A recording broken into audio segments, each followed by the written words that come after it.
Here is your WESN News on the hour. I'm Naomi Macnish. Thanks for joining us. Here are the headlines. Police arrest 5, seize ammunition in anti-crime raids. Businessman fatally shot at Faizabad fast food outlet. 1 denied bail, another granted 500k bail in drug trafficking case. Miss Universe TNT Janelle Thongs praised despite criticism. Now for the details. Police arrested 5 people, including a woman, and seized ammunition during overnight anti-crime operations in the Southern and Tobago divisions. In Pleasantville, officers arrested a 33-year-old man with a loaded Beretta pistol, along with 2 others from La Brea and San Fernando. Meanwhile, in Tobago, police detained a 21-year-old man linked to robbery, assault and ammunition possession, and a 19-year-old suspect for housebreaking and theft.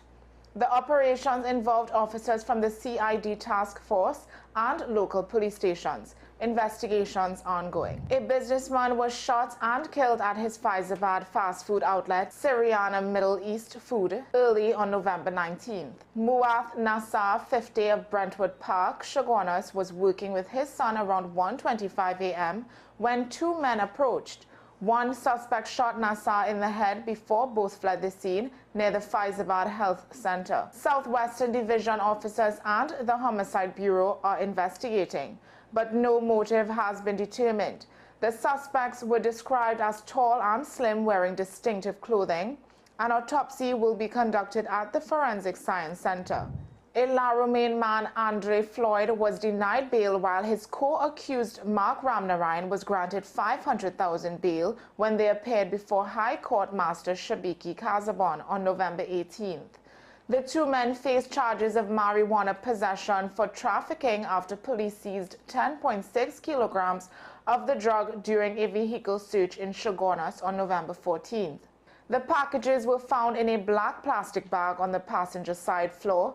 Floyd, a fruit vendor, was represented by attorneys Jason Jackson and Chrisan Rambut, while Ramnarayan was unrepresented. A status hearing is scheduled for March 7, 2025, with a sufficiency hearing set for November 20, 2025. Stephen Jones, CEO of Crowns and Sashes, has expressed full support for Miss Universe TNT Janelle Thongs after her participation in the 73rd Miss Universe pageant in Mexico City. Although Thongs did not make it to the semi-finals, she earned the Miss Congeniality title, a reflection of her grace and poise under public scrutiny of her appearance. Jones praised Thongs for representing Trinidad and Tobago with dignity and thanked supporters for rallying behind her. He noted Thongs is now taking a well-deserved break and will share her future plans soon. The organization plans to review feedback and looks forward to continuing its mission in the next year, pending renewal of the franchise. Well, that's news to the hour on WESN. I'm Naomi Macnish. Thanks for watching.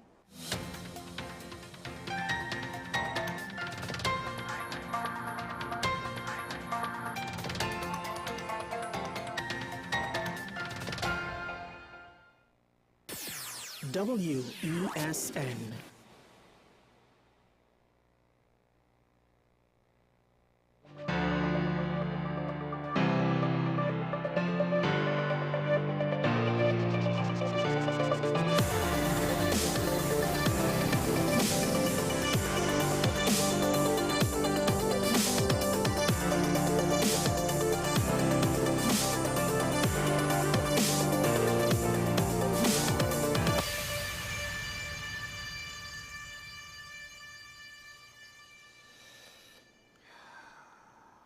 Old news. Stories that we may have forgotten, and the importance we may have forgotten, but that doesn't necessarily mean that they lose their significance in their place in the national conversation, that the issues all of a sudden become unimportant. It's an interesting phenomenon that I myself cannot speak to if others would have observed it before. You know, maybe this is par for the course in TNT. I'm not sure. It wasn't necessarily quite this way when Talking Point started. And maybe that was because COVID skewed the landscape. But in a post-COVID world, And more importantly, coming down to the last 2 to 3 years of the current administration, with all of the challenges from external factors, there are far too many pieces of bad news. And it's almost as though, to distract us from today's bad news, we will be told tomorrow's bad news. Some people who I speak to actually believe that legitimately this is something that's being done. I find it makes no sense, and if it is the case, I'll be very disappointed. But one of the stories that I guess we have been distracted from is the situation in Port of Spain in general and the deaths that happened in the NICU. Now, a lawsuit has been filed.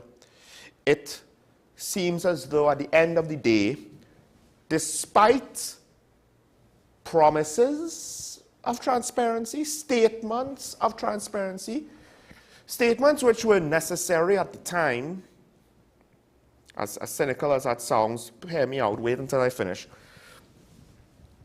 It seems as though despite those things, that's not what we're getting. More importantly, that's not what the family is getting. And it's very interesting because it seems as though the family wants transparency because at the end of the day, they want to know what happened, who to blame, what to blame, because they want answers for what happened to their child, who did not, in most cases, live to see 1 month, 1 year, definitely 1 year. And it seems as though that the NWRHA is basically saying, well, we have a legal privilege to withhold these reports which are about your baby's deaths, which apparently our chairman did say, well, we'll be transparent and forthcoming. We will withhold these reports in order to prepare for litigation, as opposed to addressing the safety concerns of the public by investigating the matter and then revealing in a responsible manner, to a responsible extent, the results of that investigation. That's not what we're seeing. The NWRHA is saying that while the public had a right to transparency, it was equally important to protect the legal professional privilege of internal documents prepared for litigation. That's interesting because I think at the end of the day, that argument will hold water if you could tell me with a straight face that there's a reasonable argument to say that when this situation happened, the NWRHA could have gone in front of the public and said, we will begin investigations so that we could determine what happened in order to prepare for the eventual legal litigations that will undoubtedly follow. That's not what they said. They said we grieve with the families. They said we will help you get answers. They said we care. And now it doesn't seem that they care that much. Their concern and consideration for the public only goes so far, despite the fact that, you know, it's equally important to the public's concerns of transparency.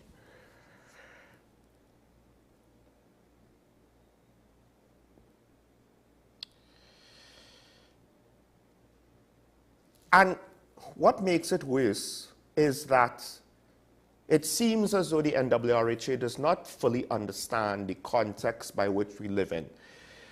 It's not just to say people who hate the PNM will disbelieve the PNM. People who dislike the police service will disbelieve the police service. That when I say that we are in an environment, the environment is not limited to a political party, the current administration, or one national security entity.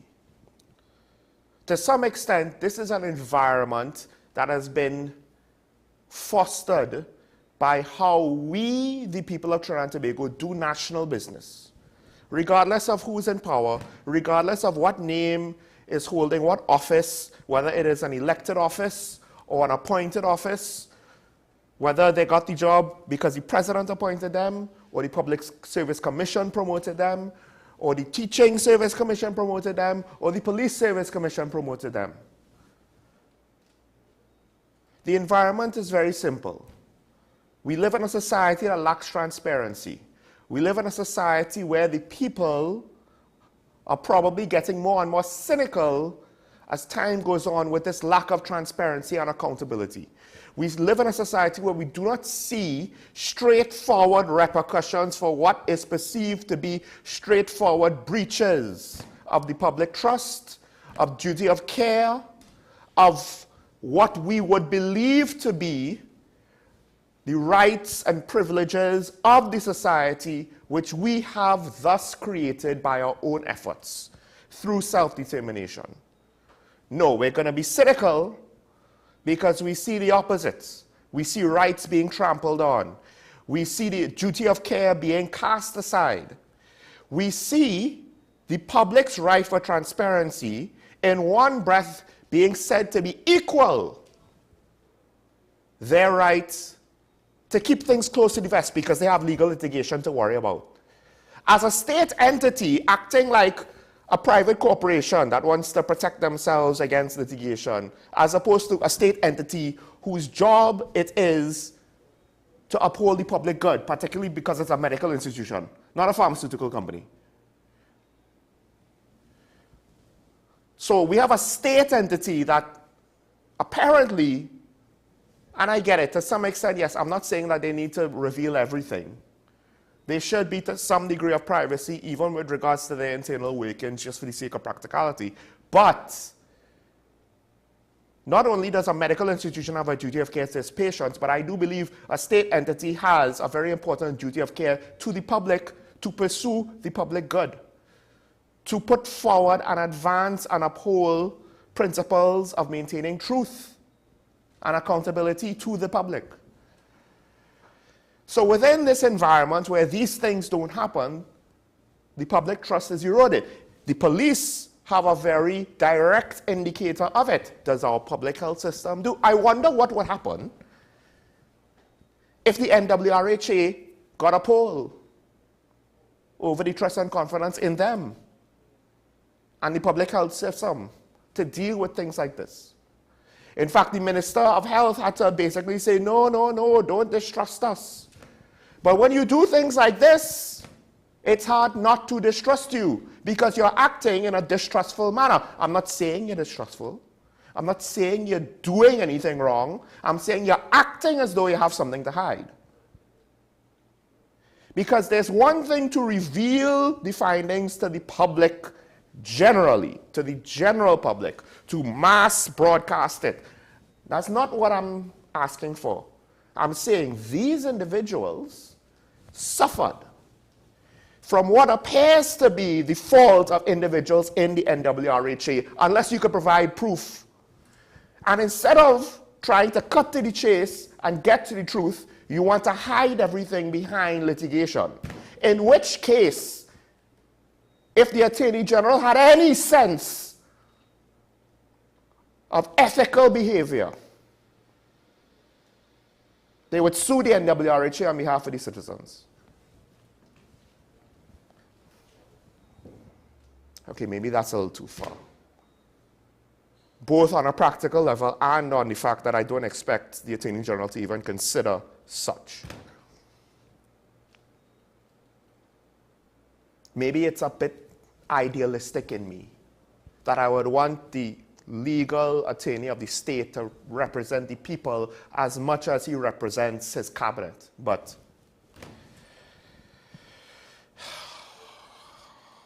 so what are we left with? Well, the NWRHA has successfully waited for the story to get out of the news cycle, and we reached where we reached.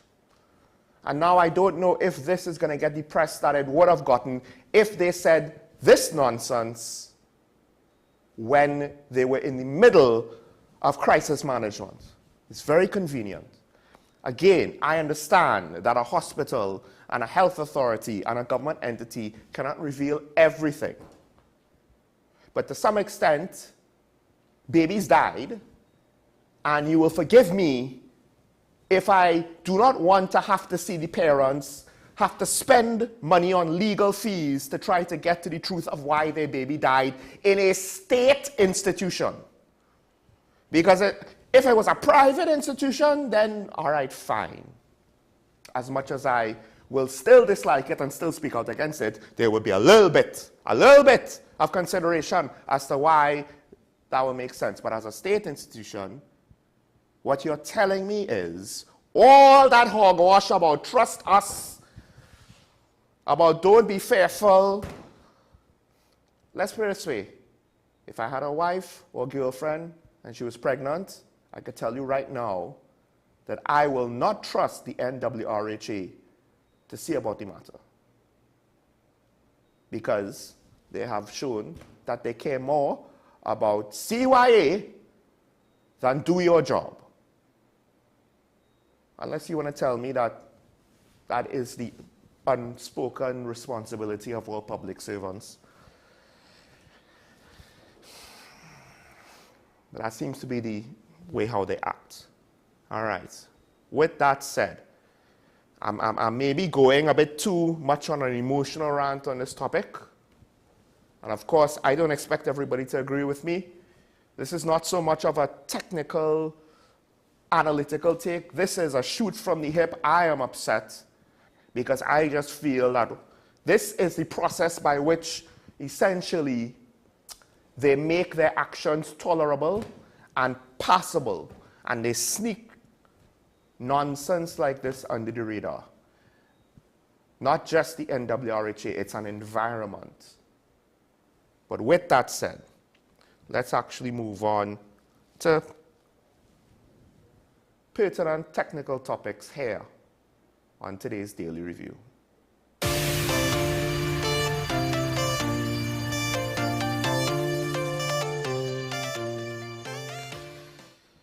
All right, a story that I haven't spoken too much on is what was going on in the port, because to some extent I didn't want to make declarations too strongly on either side because I don't know exactly what the negotiations are. I did say that I would like to know what it is that specifically the port workers are pointing out besides we want more money.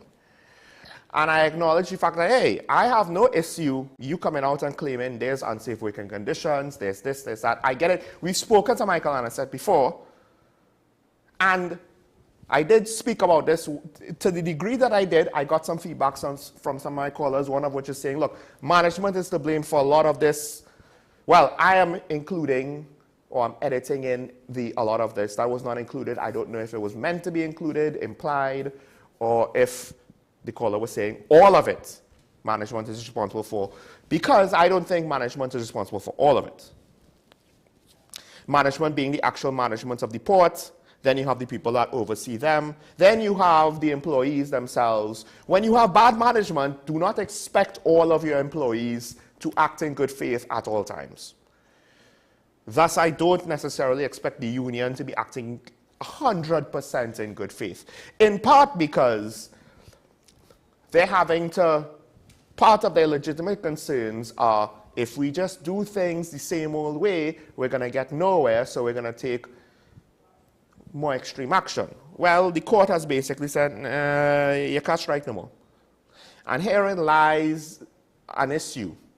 To what extent is this fair? Part of it is I don't know to what extent is it fair for the port to strike and the manner of which they're striking. Because I don't know how dire the situation is. Because right now they have the most leverage. And if the situation is dire and their concerns need to be addressed immediately, well then, you know, I can't tell you, you can't strike, suffer with it. But what if it's not? Court is saying, you have to go back to work. Certain businessmen are saying, this does not make us feel any happier. This does not necessarily let us breathe easier, because one of the things that is a common practice throughout the public sector, I don't care what it was supposed to be back in the day, this is what the public perceives it to be now. Sometimes the workflow is too convoluted, the processes, the paperwork, etc., that bureaucracy is slow. And sometimes bureaucracy is slow and public sector work is slow because the workers want it to be that way, for whatever reason. Some of it good, some of it bad. Some of it is for safety, some of it is for practicality, some of it is for security, some of it is for laziness, some of it is because we want to be slow to send a message. Because it's not like you could fire us, it's not like you could deal with us wholesale, right? So it's interesting to see exactly how the different degrees of leverage on either side plays out. Meanwhile, I understand where the businessmen are coming from. So what if they are technically at work? We live in a country where I am sure everybody has heard this story before, at least one story of, yeah, well, I don't actually do any work. I just show up when I need to show up to sign for things, to show my face, to be counted. I know of multiple instances of this in Trinidad and Tobago, or at least I've heard of stories. Not like I have documented evidence to provide. So why can't, if the port workers want to, why can't they just go slow? And by going slow, I don't mean like, you know, I'm talking something beyond what would be implied just by the literal meanings of those words.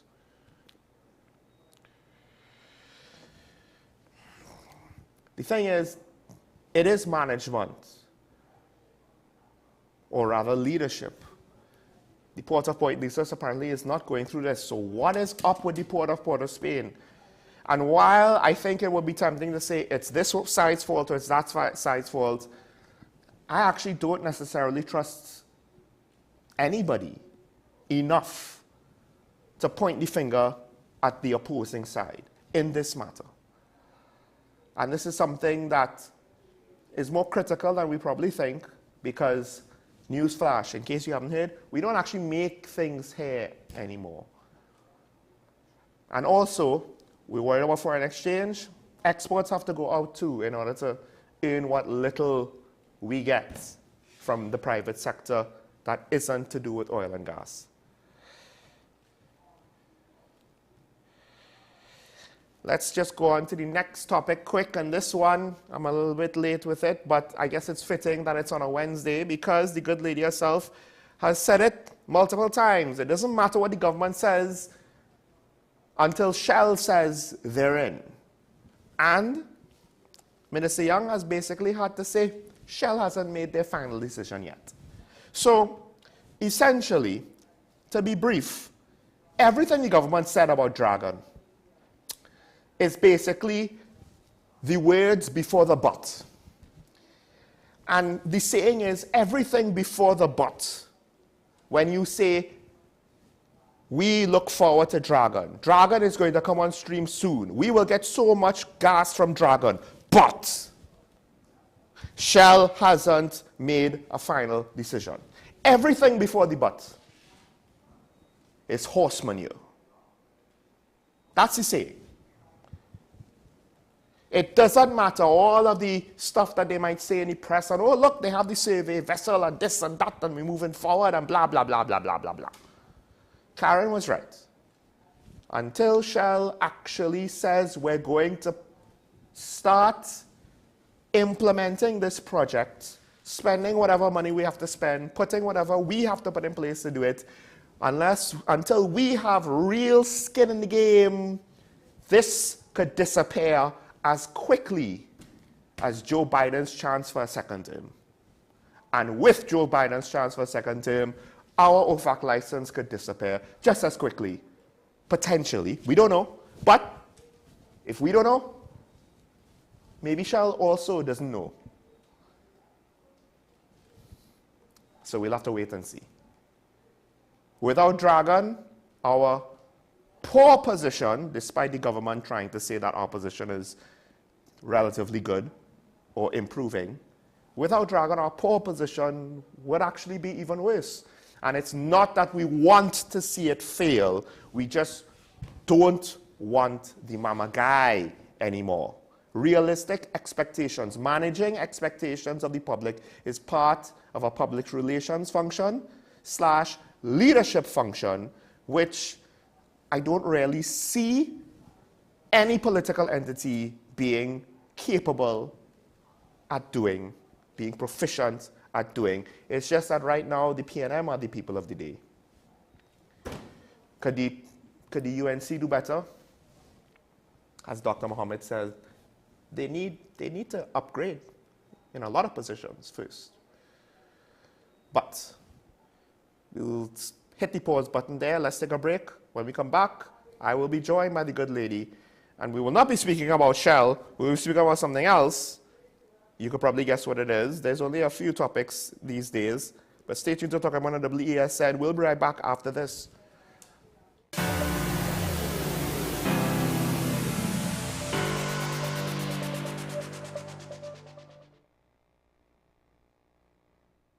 Do you need treatment for obesity or any related abdominal procedures? The community hospital now offers minimally invasive laparoscopic surgery done by an American-trained, board-certified surgeon with over 20 years' experience. Give us a call at 235-5479 for more information. The Community Hospital of Seventh-day Adventist, where good private health care is affordable. This holiday season, bring the magic of Christmas home with WESN's Joy of Christmas. Relive timeless classics from the laughter to the heartwarming moments that make the season unforgettable. Hey, light the lamp, not the rat, light the lamp, not the rat! Santa's coming to town! Santa! Oh my God! Woo! Oh, poor baby. Experience the joy of WESN special productions, crafted to bring you new stories and cherished memories. This year, let WESN bring the joy of Christmas to your home. Merry Christmas, Charlie Brown! Catch the spirit, catch the joy. Anchors away. May the force be with you. Only on WESN, your content capital.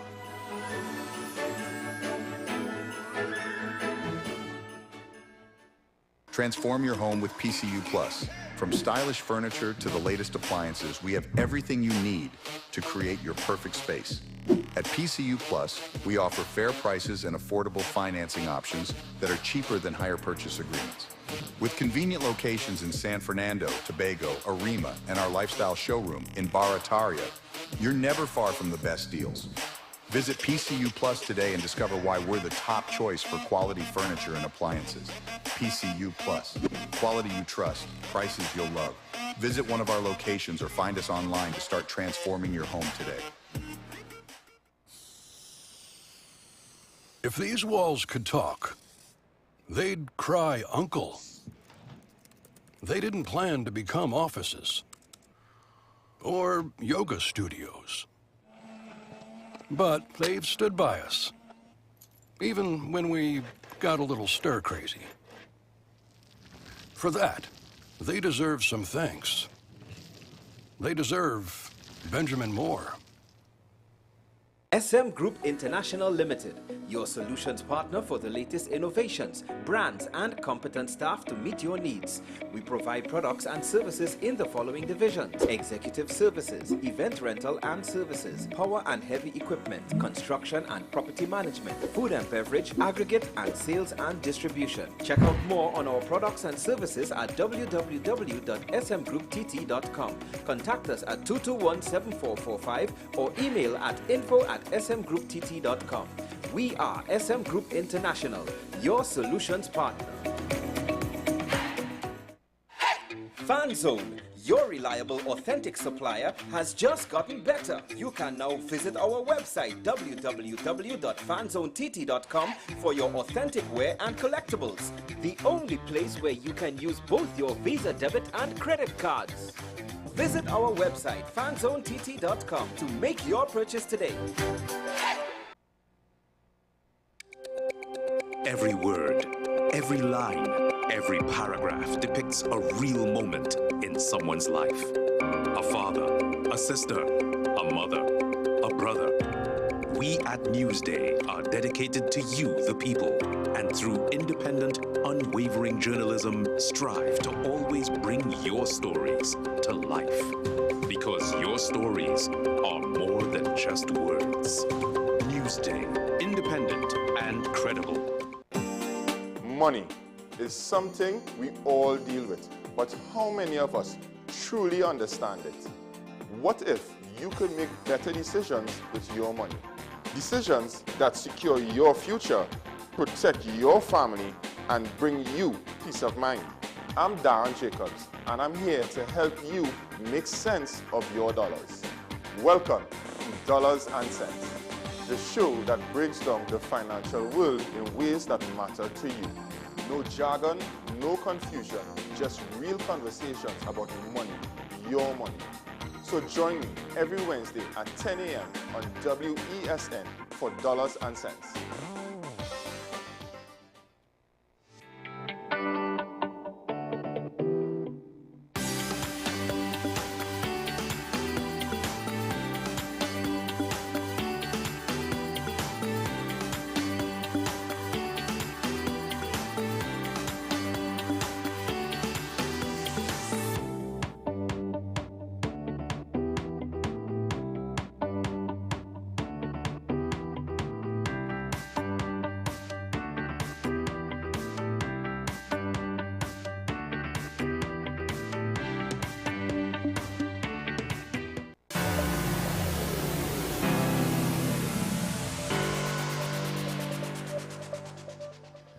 And we're back here on Talking about the WSND Content Capital Show. Michael Small alongside Karen Neshisher, former Minister of Finance.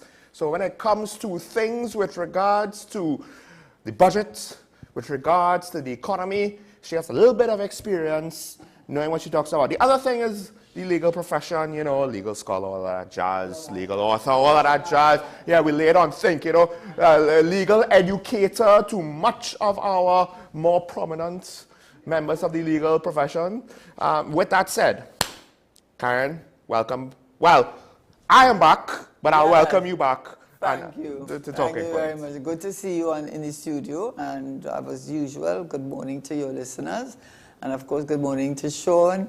And to those who are in the back supporting us and giving us all the technical support, with whom I have some very animated discussions. Very. He hear the word he says, very. Not all the time, but sometimes. But today, Sean, you want to introduce the topic? Yeah, because folks, believe it or not, Karen is here, to some extent, to disagree with me. and to some extent, I won't say completely, but to some extent, agree with the government. And this is where we get into the educational aspect, at least for me, maybe for many of you, she's just saying what you all already know. But with regards to, of course, the exchange rate, it's been in the papers for multiple days now.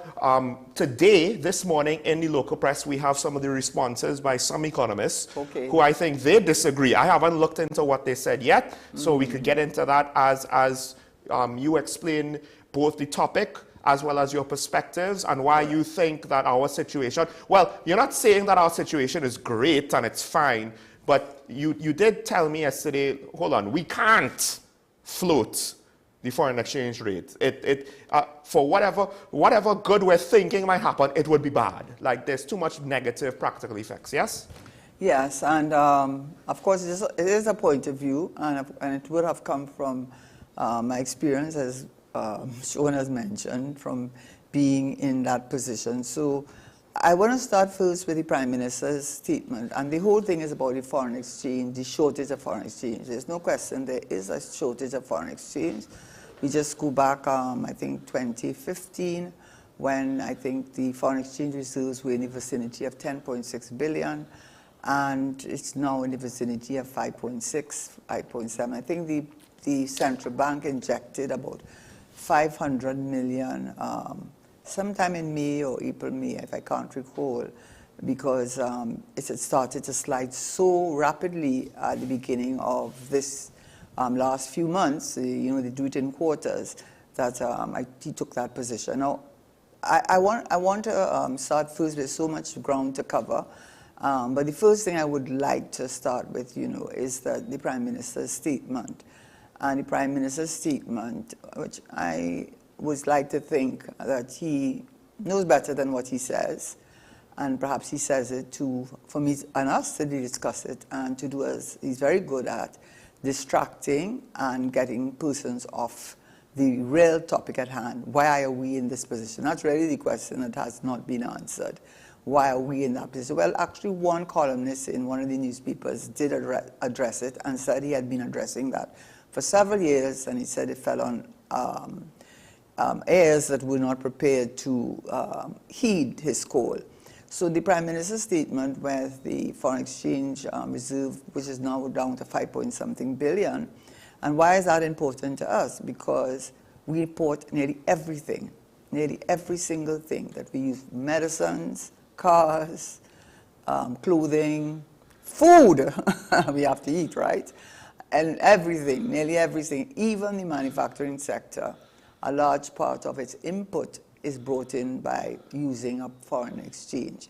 And the only, well, probably the euro would be accepted, and as well as the pound sterling. But, you know, the dollar is still king, and what is used in order to purchase is US dollars. And we got a good example of that with parafuel. Ironically, after the government shut down the Petroleum refinery because it was a loss-making enterprise and a bullet payment, it is ironic, through the Freedom of Information Act, that we were able to find out the billions of US dollars that has been spent on purchasing fuel, to the extent so that we know, I think in the 3 months of this year, it came up to 240 million US. Some of it, a good bit of it is used for local consumption, but a good part is, will go to the regional market. But the point is that a lot of the issue with the foreign exchange has been contributed from the very sector that is supposed to be our main source of revenue and earning of foreign exchange. So Paria, if you're using Paria as an example, we can safely say that Paria has been utilizing a large portion of our foreign exchange, which was not the case before. That was not the case before. They have to buy oil fuel, and so that's one issue that is added to our foreign exchange shortage. Another one is that when the minister offered VAT bonds instead of paying VAT, because he probably didn't have the money to pay the VAT, really, and those affect especially the small enterprises, and we're trying to create economic equality. That's what our government's supposed to be about. It's not about seeing up to the 2 or 3 or 4 or 5%, how many percent you want to make it. I'm not going into that. But it's about the whole economy and the economy developing. What the international energy companies started doing was they bought up the VAT bonds and paid all their local bills by selling the bonds to the banks and using the money that they got, the TT dollars, to pay for those expenditures, so they would not have to use the US dollars. So the energy sector, which is in a great decline in every area, there's no question about it. And before I go on to really talk about the Prime Minister's statement, I have to, because I heard Sean on the, just before I came on, I wish the Prime Minister of Energy would be more forthcoming. You know, I mean, I think I read it 2 days ago, talking about the Dragon Field again, and giving the impression, I think, that the problem there was that we're still trying to put things in order and put things in order in terms of getting the structures and systems in place. That's you know, that's not so. That's not so at all. Why they could go with I wonder what they're doing in Manatee. Manatee, Shell did that final investment decision just a few months ago. I don't know if they would take years before they could even begin to start producing natural gas. The reason Manatee could do it is because they are not, it is in that cross-border part of the gas field, it's in our waters, and it does not affect the US-Venezuela relation. The problem, and the minister needs to address it more frontally, is not the license which he got, is the OFAC, Office of Fixed Asset Control, which I have mentioned so many times, and which they have gotten up to the 25th of, or 31st of October 2025, which is the end of the 2-year grace period for them to be able to pay for the natural gas in cash.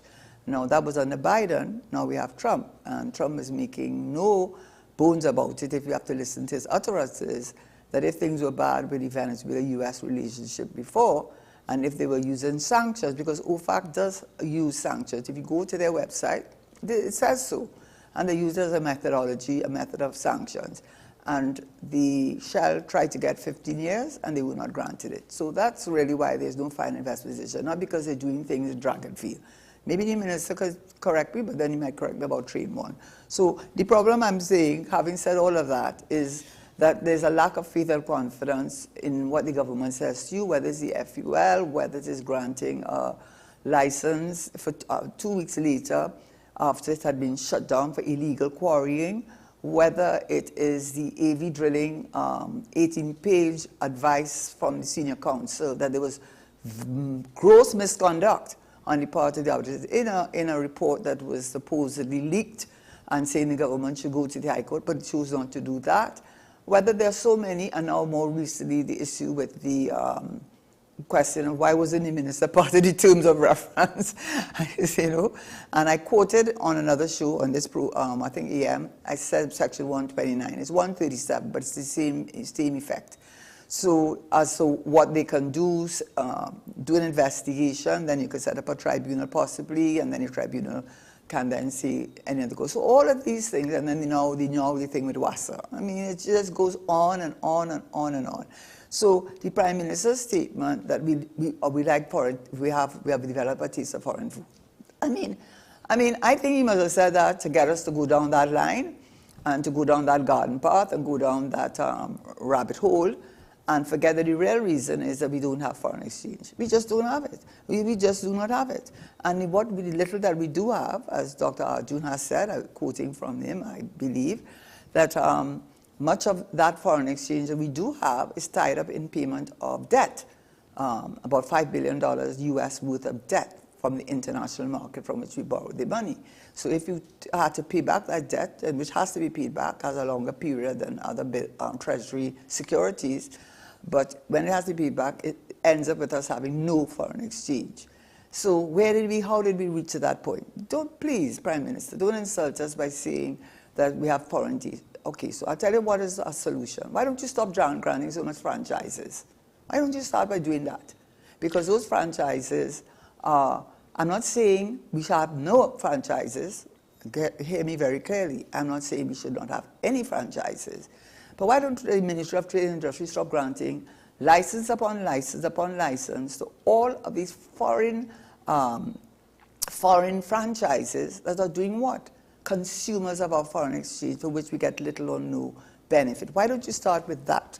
And in fact, I was reading an article, actually from, I think it's UNICEF or World Bank, or one of the international agencies, and they were talking about the fact that in the United States, in terms of children and their food and so on, they have taken a position that children should not only be relegated how much sugar intake, but fast foods. Why don't you start with that conversation? Why don't you start with diversification? Why are we in this position that we find ourselves reliant on energy sector, that in every area there has been a downturn in price and production in every single sector? That is what you use to form your budget. Why don't you start with that? Why don't you take responsibility? But you know what? That is par for the course. No pun intended, because you do like courses of the Gulf nature. When there was domestic violence, I can't tell you which man to bring in your bed. You are Prime Minister. That's the language you use it. That's the language you use it. And then when you then finished domestic violence, crime. You put in responsibility for crime on us. So what you there for then? And now with the foreign exchange position, you're telling us we have too much taste for foreign food. But stop giving the franchises. Start developing agriculture. Yes, Sean. Well, I just wanted to say, because looking at the solution, right now you're basically pointing out the fact that, look, we have a problem, and I wanted to get to this point. It's the fact that the main thing is we just don't have the foreign exchange coming in, right? And you don't necessarily agree that devaluing the currency absolutely not is going to work. So this is the one area where you do agree, yes. but the overall goal is we should be looking at reducing our expenditure to try to match what we have, because devaluation you don't think is going to work. I think most people would agree with that. And in fact, I wish we would look at Jamaica. I have the legislation from Jamaica in which they set up a Fiscal Commission Act in 2021. And that is what this government needs assistance with. Anyway, before I go into that. So yes, I do agree that devaluation is not the way to go. And the reason is pretty simple. We import nearly everything. And so what is going to happen? The cost of importing nearly everything is going to go up. And then the energy sector, which was supposed to be our savior, is underperforming in every single area. Just go to central bank, just go to what is said. So the kind of foreign exchange that we used to earn from the energy sector simply is not there, both in price and production. And we do not expect it to turn around in a hurry, which is why I use the dragon feed example. Whereas why a country tends to want to devalue is to make its exports more attractive and more competitive on the international market. But we don't have enough exports to counter the fact that we have put ourselves in a position where we are one-trick pony and have known that for several years. Not only this government, but certainly you got a chance to correct it because you recognize the problem. And it's reflected in the deficits and deficits. So I do agree we can't afford a devaluation. One, because our import bill is so huge, and as Dr. Hussain has said, food bill has gone up by 43% since 2015.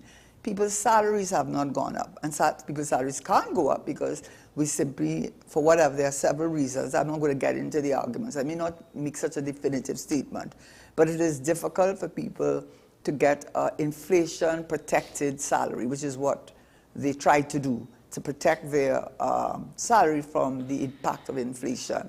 And so when you're looking at the level of our imports, 7.3 billion just in food alone, what is that food? How many cheeses do we have to have available to us? How many different types of yogurts do we have to have available to us? How many cereals must we have available to us? Why do we have to import so many variety of so many things? How many apples and pears and grapes are we going to eat? I'm not saying don't import any, but there are ways, apart from improving the agri and agri-industry, which is a different topic, you can reduce the food bill. Imports, yeah. And that's just one part of the problem. So of our import bill, whether it is in food or cars or medicine or everything, we're bringing in every single thing. So they don't want anything else but the US dollar. And we are simply, so what will happen, obviously, is the cost of those foods will go up. Those imports, all the imports are going to go up. Who is going to pay the final cost of that? It is the consumer. Who is going to pay the final cost of that? The consumer, because the importer obviously is paying more for the same goods because of the devaluation, and therefore his prices are going to go up. And then there's going to be a lot of pressure from the employee to increase their salary because their salary simply cannot you can't meet it now, much less with a devaluation. So you're looking at it, you're looking at the socioeconomic impact of it, you're looking at the cost of living going up, you're looking at a situation where inflation will go up because it's just the cost of living is going to go up definitely. So that talking about devaluation is really the question evaluation, which is where I should have started from. Why are we talking about the different ways in which the IMF has been saying our money is over, our dollar is overvalued? I don't think anybody disagrees with that. But if you devalue, you know what will happen? I still have to import. As long as we import nearly every single thing, unless you're one of the 13 institutions to which foreign exchanges are allotted based on, I want to know the criteria. I mean, is the criteria only the size of their share of the market? Is that what you're going to use? Or is that the only thing you're going to use? And I will say it's a good thing we have the Exim bag. But what is going to happen is that once it's scarce, so if it is scarce and I have to import, what do you think is going to happen? You could bring it up to 10, if you bring it up to $10, devalue to $10, guess what's going to happen on the black market? It's going to go to 12.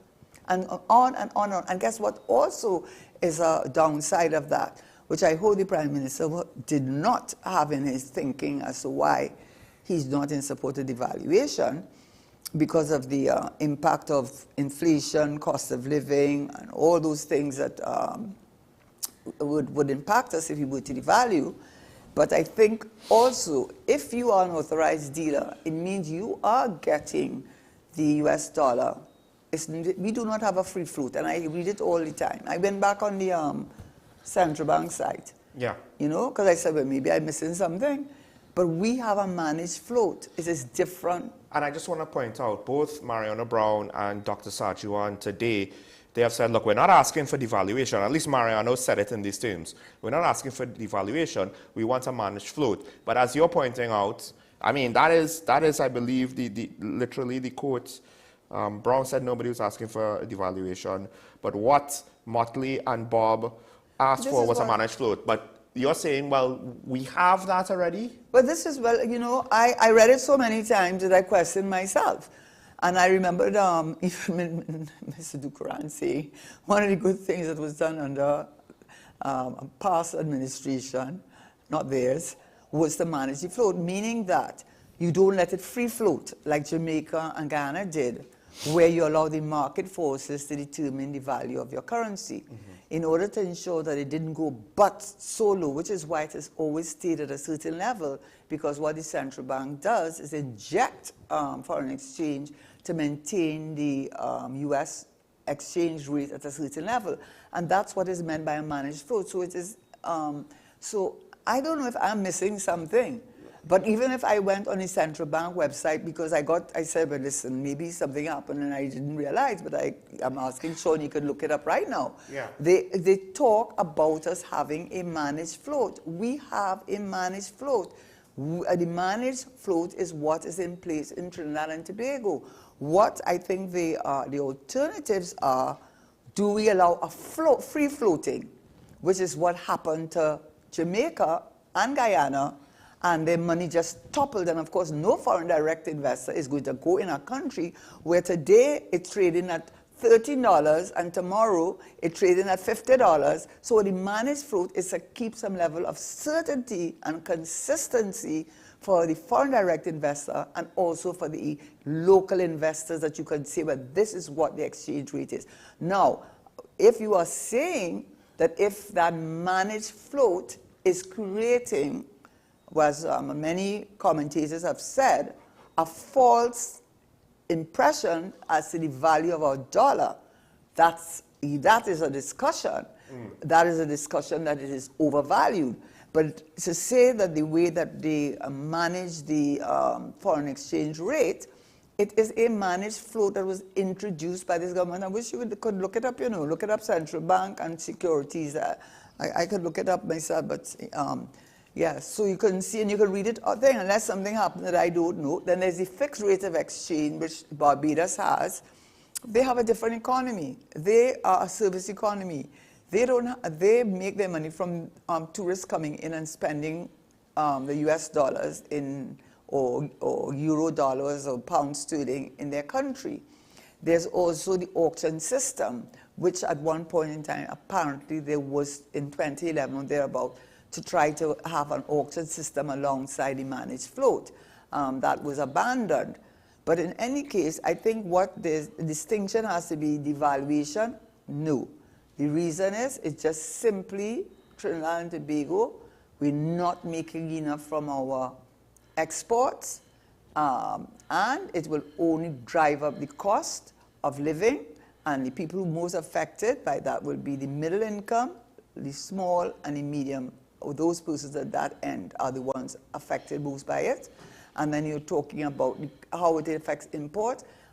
To what extent is imports contributing significantly to our GDP? Yes, they've said they're contributing more than the energy, but it's not enough to justify it, especially since a lot of the input into our manufacturing sector is imported, and therefore you'll be paying that price. So the thing is, it says it's a managed float.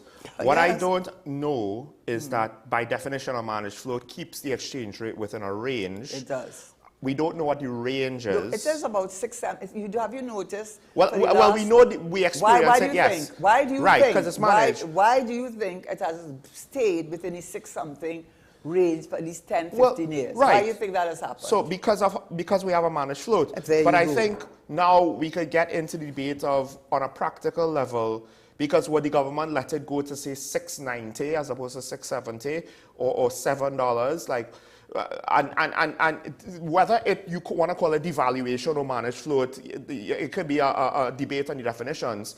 Obviously, if you go to like $15, $50, that's like pure devaluation there. But with regards to the managed rate, if let's just say we're at the bottom end of the range or the higher end of the range, for all intents and purposes, the practical effect in the immediate term is it's fixed. But that's the purpose of the managed float, you see, as I understood it. Yeah. And I understand what you're saying is that if the managed float, if the injection from the central bank to maintain the exchange rate of the US to the TT dollar stays within a range of 650, 670, which has really stayed within the last few years. It's one thing business likes is certainty and for the investment. Okay, so that if you were to then say, well, let the central bank stop injecting as much to maintain it at this level. So effectively what you're doing is devaluing. The problem with that is there's a lot of uncertainty attached to that because you don't know at one point will the central bank move away from its position of keeping it's not a clean, it's not a nice, it's not a perfect solution. None of them are or is, none of them is. But the reality of our situation is that until we find an alternative to earning foreign exchange earnings, until we find that, because this is what is behind all of this. What is behind all of this is that the banks have reduced your credit, how much you can get. Credit card limit. Everyone to $2,000 US. What you understand is that you cannot get foreign exchange. What you do not understand, what is also is that if you're not part of the 13 13 institutions, then you're going to go on the black market because you have to pay because we import in everything. So that is the key. You have to, and one thing I want to say, which probably comes from my level of cynicism, which may not be correct, but I can't help it being a bit cynical on this matter. I did see the list of the companies or institutions that have been authorized to be to deal foreign exchange. And you look at it, and you might think what I think, but I will not express it. So let us then say they get the benefit of the managed float, which is to stay within a range. Okay. So, but the rest of the medium, when I say entrepreneurs, which there are many who do not fall into that 13 privileged group, then they have to go looking for that US dollars. At $8 for one or maybe more. They might very well buy from the same authorized persons who are getting it, or alternatively, those who are getting it as an authorized dealer will start setting their prices at the black market price. So they will say, well, why must or they could keep it at the 6%, which gives them an unfair advantage over you because you can't have access to it. Or they could decide to raise their prices to match the black market price. And at the end of the day, there's inequality, income inequality, there's a level of unfairness. And while I do agree with the government, with the Exim Bank, only be used for export, there's so much obfuscation, there's so much lack of transparency, there's so much that people feel that they are not quite being, there's that lack of openness. I would want accountability that people see nearly every area, that one can't help but raise that as an issue.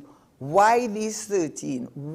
Shouldn't there be some sort of mechanism, especially in a country that is starving for foreign exchange? And that is the issue here. And there's a point that Mariana Brown made that I think actually supports all of what you're saying. And it's actually against, well, the Prime Minister said there are certain interests that want devaluation so that they could profit from it and sell foreign currency in TNT to make a profit. And he's saying, no, that's not a thing, because right now, what is the problem with foreign exchange? there's a scarcity. And if I earn foreign exchange, I'm not going to give it away. I'm not going to give it away. Why? Because there's no certainty that I can get it back.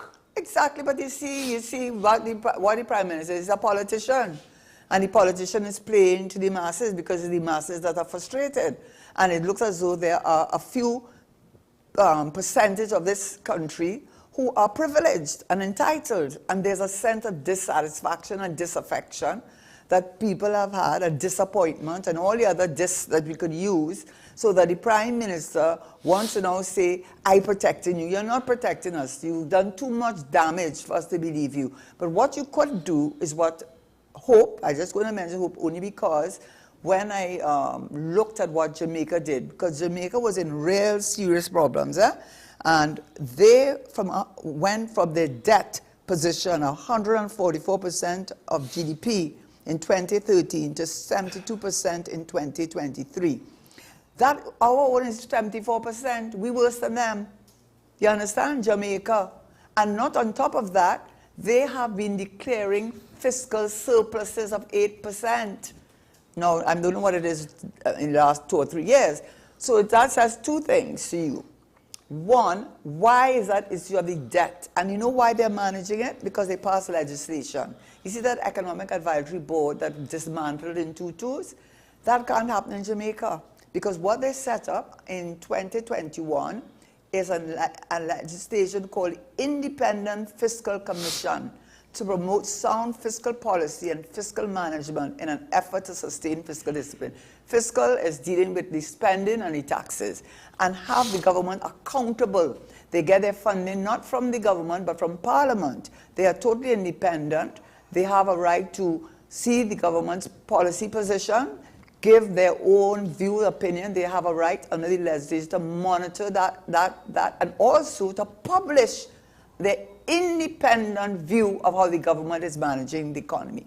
Maybe if we had the equivalent of legislation that made it not only a matter of whether the government wanted to do it or not, but you had a policy of fiscal commission which set up a fiscal committee that had all these powers. I tried to look at it very quickly before I came on the show because just wanting to show that what they have the access, and they also must have access to information. They must, any information that they deem necessary must be made available to them. And they give an economic and fiscal assessment report, a statement of fiscal performance. They talk about whether the government reached its targets or didn't, and the reasons they didn't reach its target. So you have a fiscal advisory committee that reports to the commission. This is legislation. So maybe if Trinidad and Tobago, maybe if we had a fiscal commission and a fiscal committee that had those kinds of powers, maybe we wouldn't find ourselves in a situation where our foreign exchange has gone down by more than half in a few years, and a government and a minister taking money out of the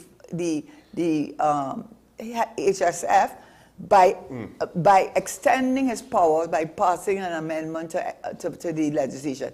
Maybe what we need is an independent body that publishes its report to the Parliament for all of us to see where the recommendations they made to the government, what the government did with their recommendations, and the outcome of that recommendation. So people can make their own independent judgment about how this government is managing this economy. And I just want to point out, things like the HSF, they haven't grown over the last few years. They've always come back to where it was in 2015. That's what the minister says. When your monetary position doesn't grow, because of inflation, among other things, that's not a good thing, just keeping the same actual dollar figure. Now, with that said, we discussed this yesterday, and I didn't want to not mention it. The fact that one of the reasons why this is so critical is that our foreign debt is equal to our foreign reserves. That's what meaning I said, to say 100%. Also, Dr. Roger Hussain said it, right? And Dr. Arjun has said it too. So with that said, the issue, of course, is now, how is it that we could depend on one reserve to both be import cover as well as to be the backstop of paying off our foreign debts? Right, and where is the debt coming from? The debt is coming to finance, at least I looked at the 2023 review of the economy, which is prepared by the technocrats, right? So when they tell you where that money, because the fiscal deficit means that your expenditure is more than what you are making in terms of revenue. So when they go to the market, they go to the market to issue bonds, international bonds, to finance expenditure. But what is the expenditure they're financing? This is the problem. That is what in Jamaica, I will say they have had their issues, so I'm not going to. They will start to be perfect. Right, and initially IMF was singing the whole thing, so it's no question they don't have their challenges, but they definitely have gone a long way in terms of their debt management. And why is that so important? Think of yourself. If you are having to pay off debt all the time, because remember the Standard & Poor's and the Moody's and all of them are looking at the sovereign debt and to see you're going to invest in that country when they can't pay off their debt, what you put your money there for. So when you have such heavy debt and carrying such heavy debt year after year, and your deficit, meaning your expenditures every year except for 2022, more than your revenue, and you have to finance it, and you're financing it by international bonds, which is U.S. currency, you don't have money to grow the economy. You don't have money to develop the economy, because what you're using the money for, based on the 2023 report, I didn't read the 2024 review, you're using it for current expenditure. That is paying salaries, that is paying transfers and subsidies. In other words, very little is being used to develop the economy, to find, as the Prime Minister said, and I think he was being sarcastic, diversification, diversification, diversification. Yes, Mr. Prime Minister, that's what we have to do. Do you think in the short run, though, it's not as though we could just create an agricultural sector that exports and earns foreign exchange overnight? You were saying that we need to control our imports, right? Could this possibly be any form of tariffs and taxes for certain, not necessarily necessities, but luxury goods, like some of the foreign fruit? We don't need a whole set of foreign fruit. Luxury brands, luxury cars, luxury clothes. You have to be careful about that, because you're a member of the World Trade Organization, right? So that's why I did not say, and you did not hear me say, that we should not have franchises, because you would be going against the WTO rules of free trade. What I am saying is you don't have to have 20 of a particular franchise in the country and then say we have developed a taste of foreign food. If you're saying that, what we are saying is that if our import bill in food is 7.3, I am pretty certain a lot of that has to do with two things. One, the number of franchises that we have in this country, foreign franchises we have in this country, and also if you go in the supermarkets, you see the prices there. I mean, they don't practice economies of scale. Or certain, those that are allotted foreign exchange do not appear to practice economies of scale. So what I am really saying is that the government has to start looking at measures. It's not going to be an overnight solution, but you see what you have to show, they take responsibility. We have us here. Let's look at what we need to do to earn foreign exchange. And one of the things America has done a lot of, and a lot of the Caribbean countries have done, and they have done, is, and I had looked it up, they look at the services industries. And in Jamaica, the service industry is a major earner of foreign exchange. It's both tourism and the financial sector. So what I'm saying to the listener is it's not a quick fix, it's not a silver bullet. Nobody's saying that. But what you have to start doing is stop the blame game. Take responsibility for what you're doing. There's a lot of me, it's a lack of vision, a lack of mission, and basically I think a lot of laziness, to be really frank with you. More and more I'm disappointed with the state of our tourism product, because I think the TPP got it right to say Tobago is one of the greatest little islands in the world, because just people who've traveled in various islands, when they come back, there's two things that I hear. One, their tourism product is great, all the hotels and the restaurants and everything. But the islands itself, Tobago has so much natural untapped potential that some of these islands just don't have. And we're just kind of squandering it while we're floundering. I guess the last thing I would say is a situation like this, is it almost inevitable? Not that it's going to be exactly like what it was under the NAR, but it might feel somewhat similar. I'm going to give you a story, you know, and actually it was from a relative who knows the person. He's very disabled. I think I had mentioned him before. So he said to me, let's say the young man's name is John, right? And he was involved, his father was involved in PAN, and he got himself in PAN. He's very, very disabled, and I think now he's bedridden. But he has done so well that he has actually opened up a factory producing the PAN, and he's able to, what you have to do with the PAN, you have to coat it with... I think nickel or chrome, I can't remember. Chrome it, you have to chrome it, right? And he has a huge market in Northern Europe, right? He has done so well. Well, give it to me. Well, you didn't actually say it, so don't give it away. Right, You didn't actually say it. Okay, good. He's doing so well that he has a beautiful home.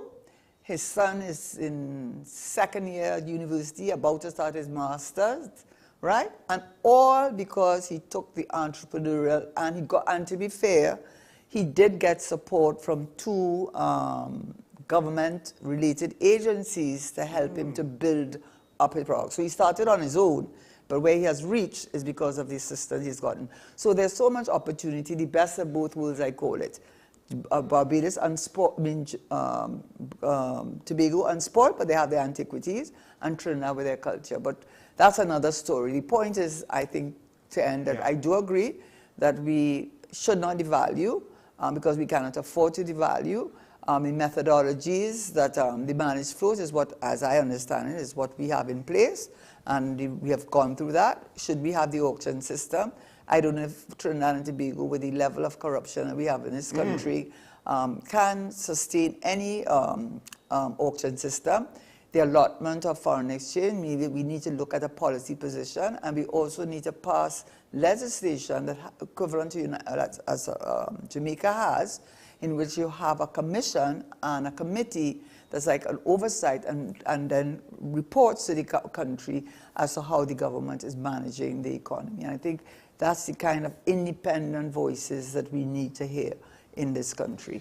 Well, I'll just close by saying this. We have an election coming up, and I think this is one of those times when we need to hear something that is not the usual same old, same old. One could argue that we've reached where we've reached before because the successive administrations did very similar things with how they managed the country. To some extent, Mr. Manning was aggressive on certain things, but that time was cut short. And we've seen other administrations in the past maybe be aggressive here and there, but within the confines of the oil and gas sector, right? With regards to diversification and with regards to new monetary policy, I don't know if we've really seen anything innovative, revolutionary, and dare I say aggressive. We have an election coming up, and as much as the incumbent might bear some of the brunt of where we are now, I think it's more important to ask, regardless of if you're the incumbent or the opposition, what do you have to offer for the future?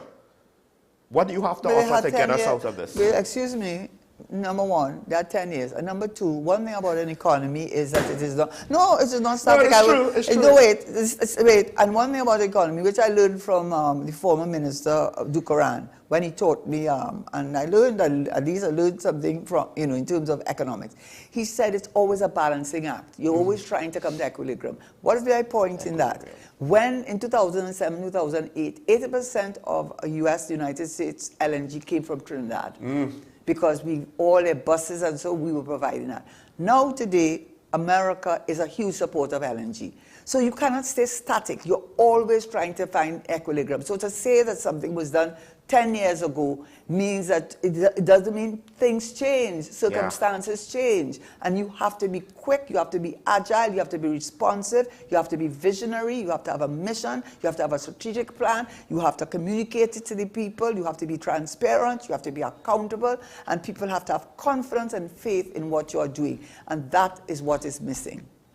I'll just say, current administration, 10 years, if Keith Rowley retires, what might there be with regards to change in the PNM with a new administration, or will it be more of the same? You're assuming that they're going to win. Or will it be more of the same? Could be more of the same. You don't know if they're going to win. Could be more of the same. Let's take a short break and we'll come back and we'll open phone line stage. Making assumptions.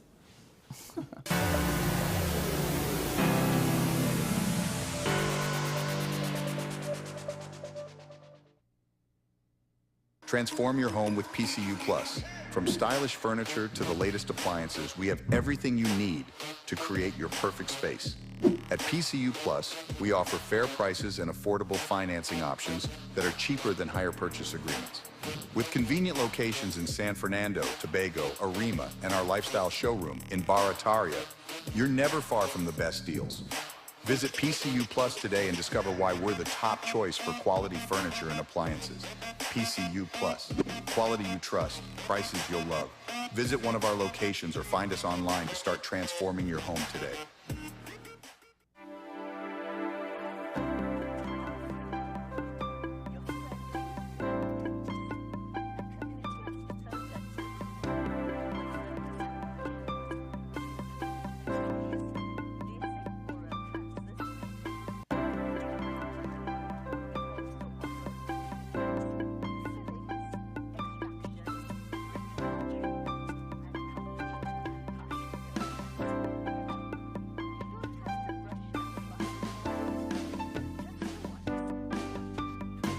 Give us a call at 235-5479. The Community Hospital of Seventh-day Adventist, where good private health care is affordable. If these walls could talk, they'd cry, "Uncle." They didn't plan to become offices or yoga studios. But they've stood by us, even when we got a little stir-crazy. For that, they deserve some thanks. They deserve Benjamin Moore.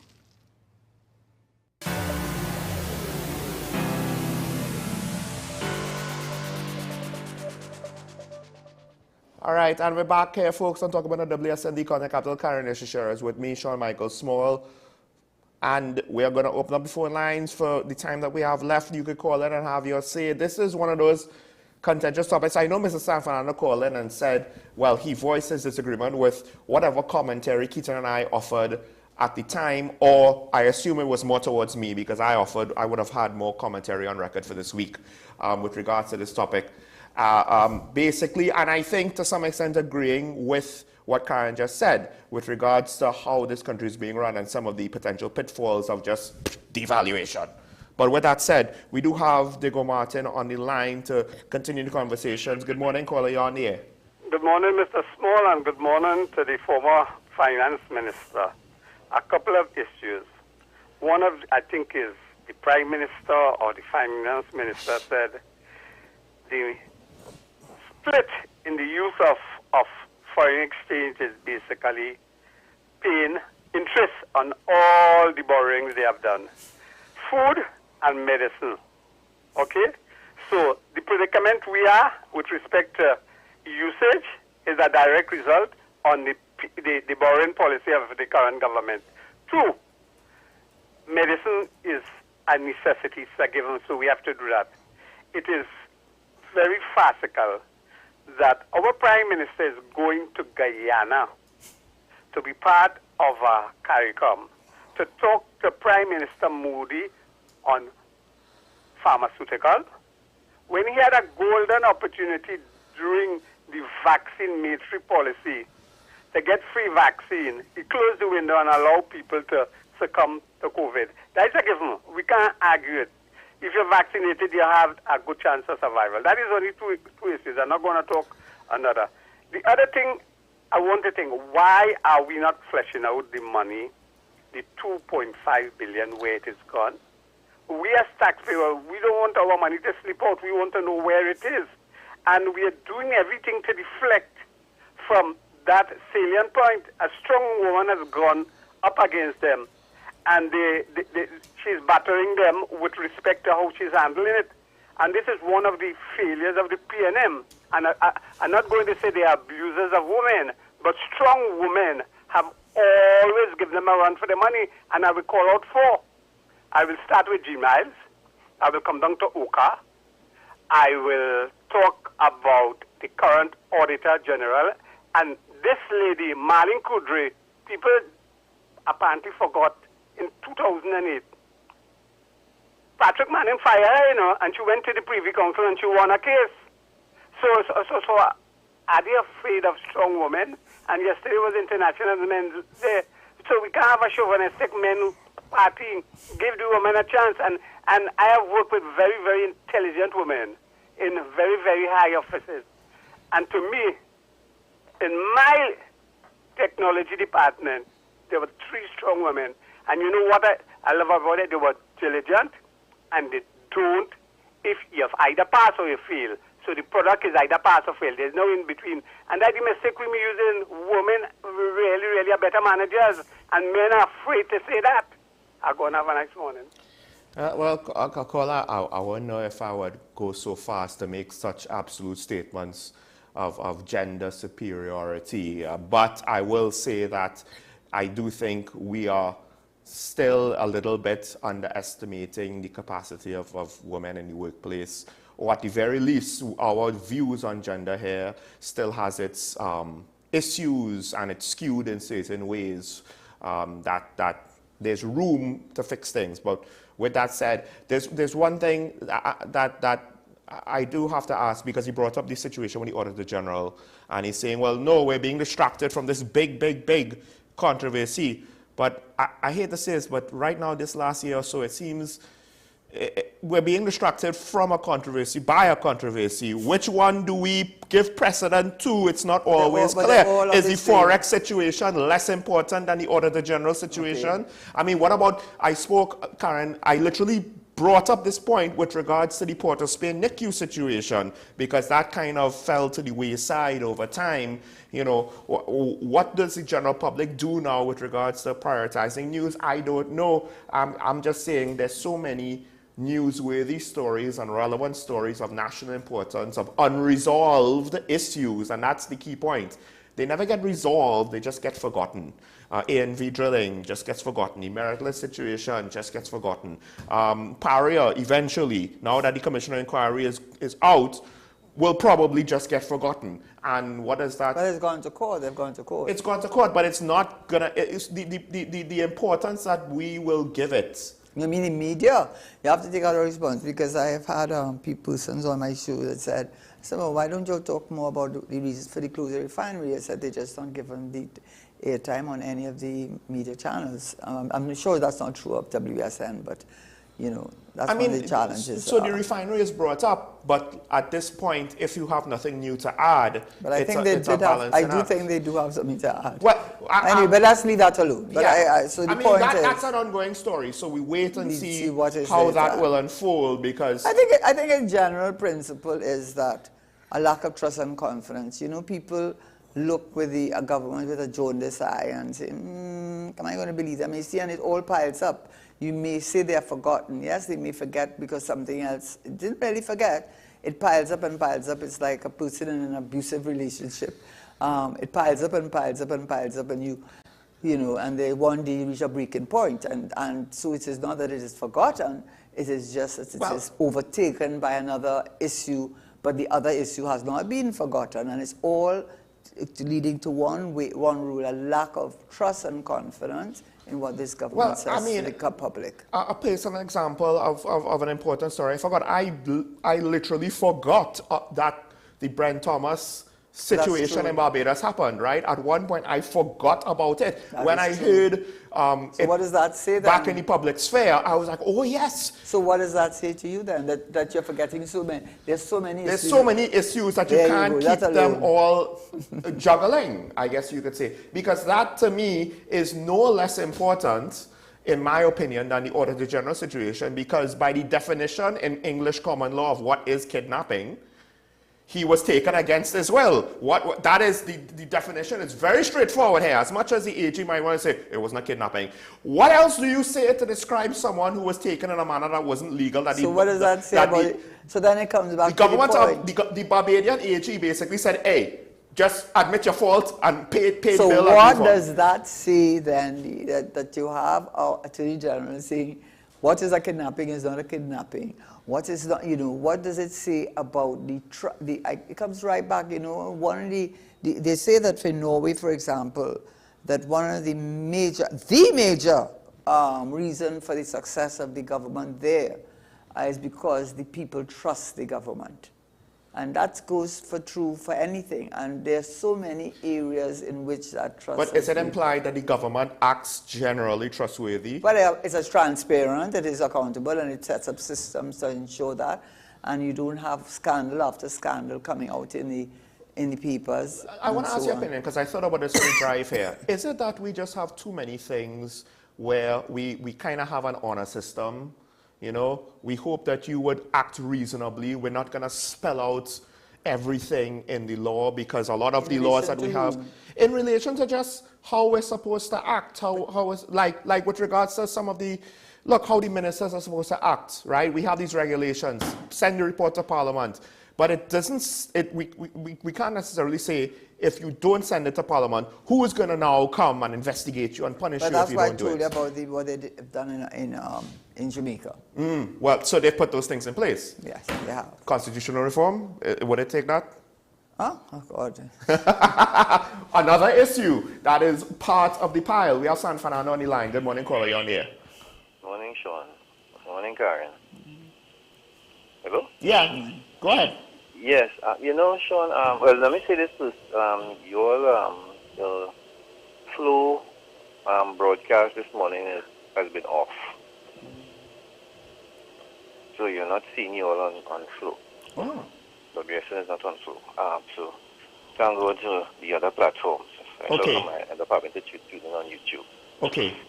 Okay. I want to ask Karen two things, and for information's sake. Karen, what was the reason why Joella Rambaran and the People Partnership Government moved from the auction to move from the auction system for Forex? That is one. And two, the fact that there has been a black market in this country for US dollars, not now. That black market has been in place for quite a while, and it has buttressed the central bank system in providing foreign exchange, or providing the tools for foreign exchange for the country. Is there a mechanism whereby this system can be harnessed in a more controlled way? Okay. This black market system, and I'm saying that because it has existed and it is still here. Mm-hmm. It is still here. That is a lot of business people use it. We know that a lot of business people use this system. A lot of money coming into the country from foreigners and from locals who returning residents. A lot of stuff happening. And is there a way we can just looking at it from an academic point of view?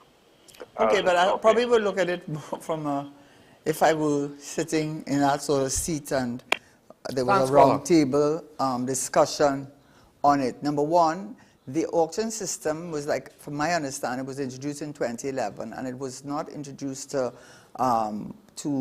replace the managed float of the dollar.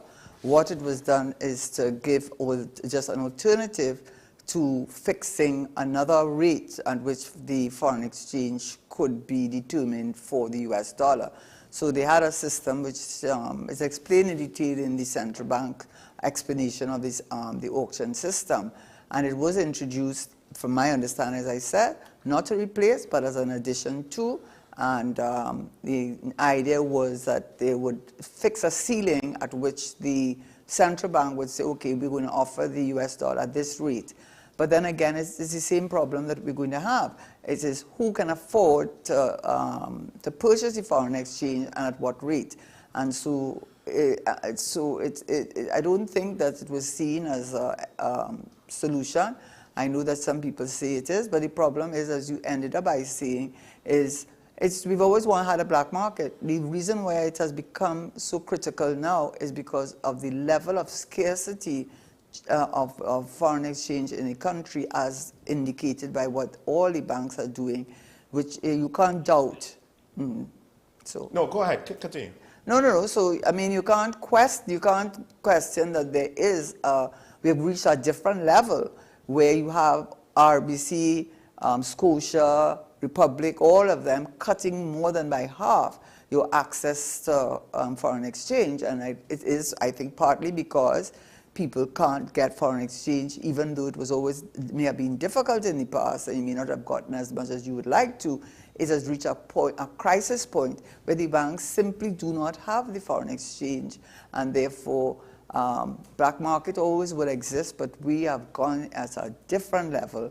And the basic answer to your question would be it's the scarcity that is of the foreign exchange, and therefore what is the government going to do about creating revenue earning streams to offset the impact of the scarcity of foreign exchange. Sorry to the caller, somebody called in while you were answering, Mr. San Fernando. So apologies. You could call back to try to ask your question. If you could call back quick, because we are almost out of time. He did ask with regards to why did Rambaran change. That's what I said. Why he did it was because I think he wanted to give, for some countries, they have used it, they call it, some have a Dutch system, and there's the English system, and it is a way of setting what should be the value that one should pay for a US dollar. If you have it, but didn't he get rid of it? Well, it was not, what I would say, it did not replace the managed food. That's what I'm saying. Yeah. And I think in 2014, yes, I think he did bring it to an end. But I think it was done under his administration, and perhaps exactly what he wanted to not to happen may have happened. But I don't know enough to speak with any kind of authority on it. I understand what the system was supposed to achieve. It has not worked in many of the African countries where they have tried to use the system as a means of setting what should be the value for your local currency against the foreign currency. I think it has been reported that he said to the press that his tinkering was to try to open up the distribution and make it more equitable. And he pointed some of the things you pointed out in general with regards to the inequality. And it could have been that since it didn't work, then he stopped it, right? I think that would be a part of it. I don't know. Listen, everybody gives their story, but if that was what he was doing it for, and that was what he wanted to create a spread in terms of access to the foreign exchange, I think the same persons who allocated it would be the same persons bidding at the auction. I would just like to point out, and I might have said this before, but I'll say it again. I was born in the 80s. I grew up at a time when we didn't have the foreign cereals and the foreign fruits in the supermarket, right? All of the foreign food was a luxury that your family sent down for you. You didn't just pick up on the average supermarket shelf. Now Kellogg's is on every supermarket shelf, right? That was not a thing when I was 4 years old. Here's the thing though. At this point in time, when he was speaking about his time, right, under the Partnerships Administration, he basically said there was a growing demand for foreign exchange. And I think this is one of the things where we kind of need to understand. We always think, well, yes, there'll always be a high demand for foreign exchange. But I think the key point is, at one point, it was controlled. We didn't import a lot of things, and it grew, and it grew, and it kept growing, and it kept growing. Or the economy, the energy sector was doing extremely well, because you remember. So, you know, I will say this. One thing you have to understand, it's a dynamic. The economy is dynamic, and you have to be responsive and agile to it. So what was a solution 10 years ago won't be a solution today. So to use a solution 10 years ago that would have been the prescription, that would have been the correct prescription, 10 years later, don't then use that prescription under different circumstances, right? Those are circumstances, and that's why you have to be responsive to them. The reason why I brought it up is I just think this is an ongoing issue. It is not so ongoing, it's becoming a big issue now.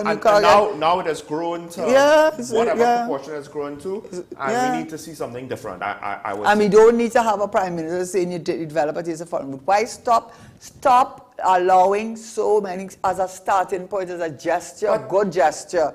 Stop bringing in all these franchises into the country that are consuming our foreign exchange. And maybe we have to, that's probably why they open back up the refinery, because then we make our own fuel and stop importing it. Maybe all of these things he's rethinking it. Also, when you say that we have a taste for foreign food, and yet you say in the budget agriculture is a priority, but what is the allocation to agriculture? I don't even think it registered. I don't want to go down that road, no, but people how much people like doubles? It goes back to roti. It goes back to diversification. If we And want cassava. to produce food locally, where is the effort behind? Yeah, I think that's it. I think that's that.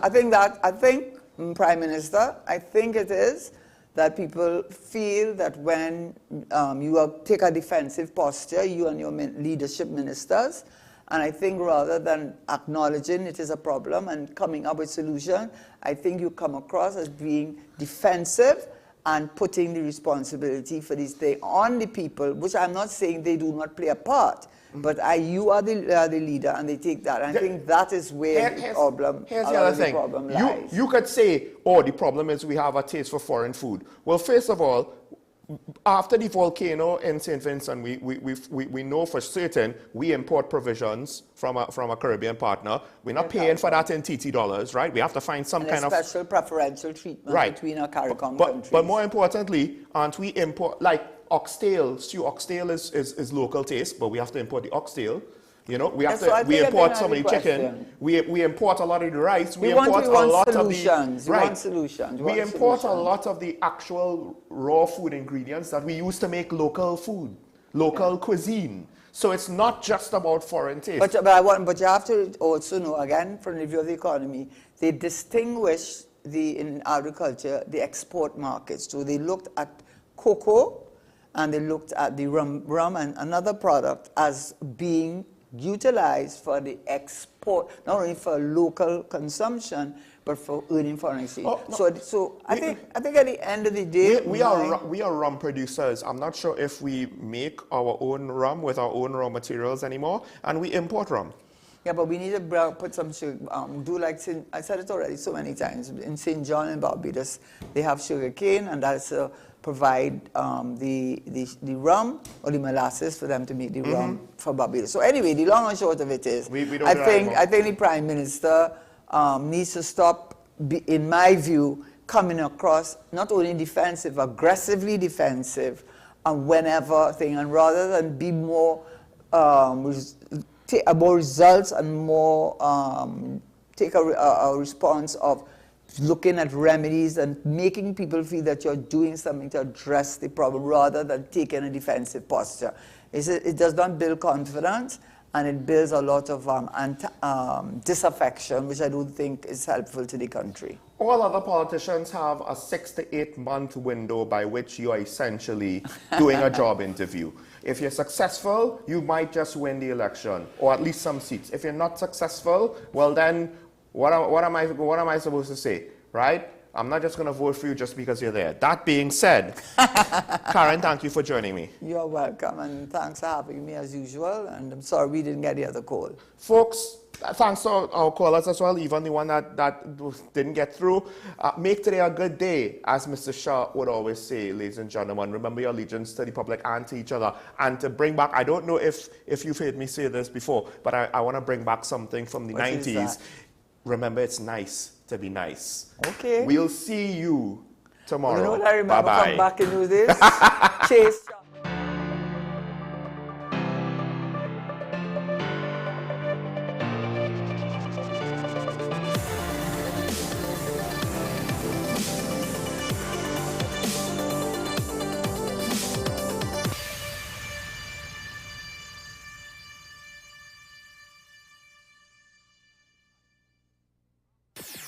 WESN